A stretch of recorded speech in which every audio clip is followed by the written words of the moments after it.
Students, সবাই কেমন আছো? আশা করি সকলে খুব ভালো আছো। তো 2025-এ যারা উচ্চ মাধ্যমিক পরীক্ষা দেবে তাদের জন্য আমরা সাজেশন পর্ব প্রত্যেকটি অধ্যায় ভিত্তিক প্রত্যেকটি বিষয় সাজেশন পর্ব শুরু করে দিয়েছি। তো আজকে এই ভিডিওর মাধ্যমে রাষ্ট্রবিজ্ঞানের প্রথম অধ্যায় আন্তর্জাতিক সম্পর্ক এই অধ্যায়টি শুরু করব। তো চলো ভিডিওটি শুরু করি। রাষ্ট্রবিজ্ঞানের প্রথম অধ্যায় আন্তর্জাতিক সম্পর্ক। এই অধ্যায় থেকে কোনো এমসিকিউ কিংবা এসিকিউ শর্ট কোশ্চেন থাকবে না, কেবলমাত্র 8 মার্কের একটি থাকবে। তো সেই 8 মার্কের মোস্ট ইম্পর্টেন্ট কোয়েশ্চেনগুলো দেখে নিই। প্রথম প্রশ্ন, বিশ্বায়নের সংজ্ঞা দাও, বিশ্বায়নের বিভিন্ন রূপ পর্যালোচনা করো। তো আমি জাস্ট পয়েন্টগুলো বলবো, তোমরা পোস্ট করে বা স্ক্রিনশট করে অ্যান্সারগুলো দেখে নেবে।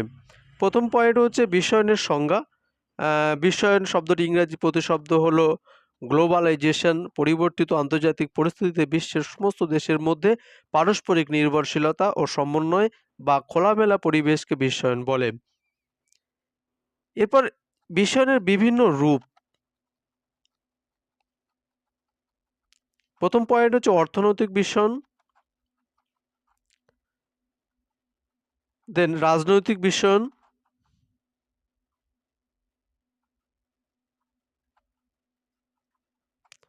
দেন সাংস্কৃতিক বিশ্বায়ন।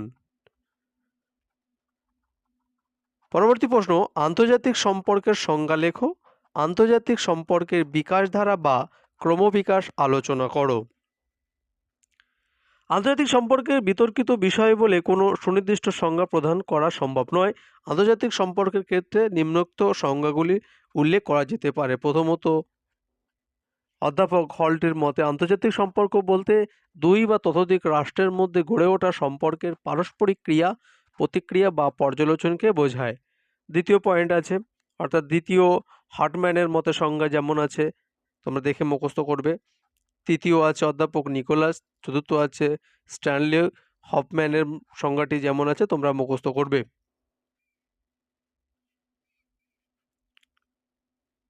এরপর আন্তর্জাতিক সম্পর্কের বিকাশ ধারা বা ক্রমবিকাশ সুন্দর করে গুছিয়ে মুখস্থ করবে এবং এটি খাতায় লিখে অবশ্যই মুখস্থ করবে। প্রথম পয়েন্ট, প্রথম বিশ্বযুদ্ধের পূর্ব পর্যন্ত আন্তর্জাতিক সম্পর্ক। পরবর্তী পয়েন্ট, প্রথম বিশ্বযুদ্ধ ও আন্তর্জাতিক সম্পর্কের বিন্যাস। দেন দ্বিতীয় বিশ্বযুদ্ধ ও আন্তর্জাতিক সম্পর্কের বিন্যাস। দেন দ্বিতীয় বিশ্বযুদ্ধের পরবর্তী পর্যায়ে আন্তর্জাতিক সম্পর্কের বিকাশ। দেন একমেরু বিশ্ব ও আন্তর্জাতিক সম্পর্কের বিন্যাস।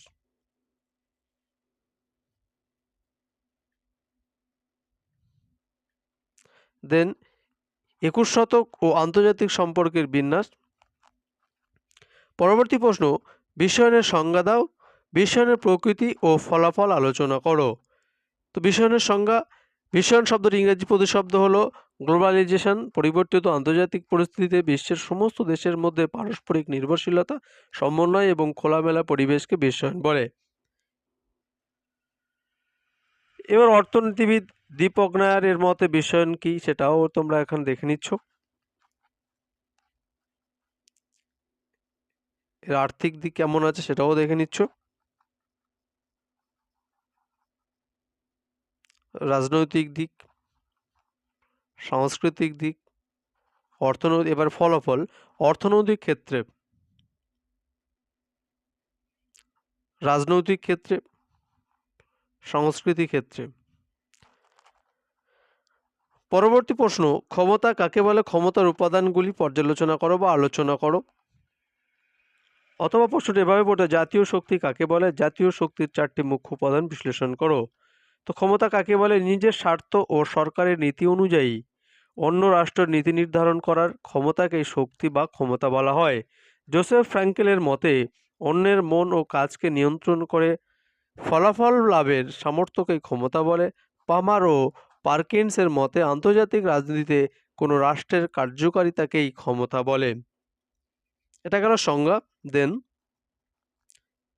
ক্ষমতার উপাদান, ভৌগোলিক উপাদান, প্রাকৃতিক সম্পদ, সরকারের প্রকৃতি, জনসংখ্যা, কূটনীতি, সাময়িক শক্তি।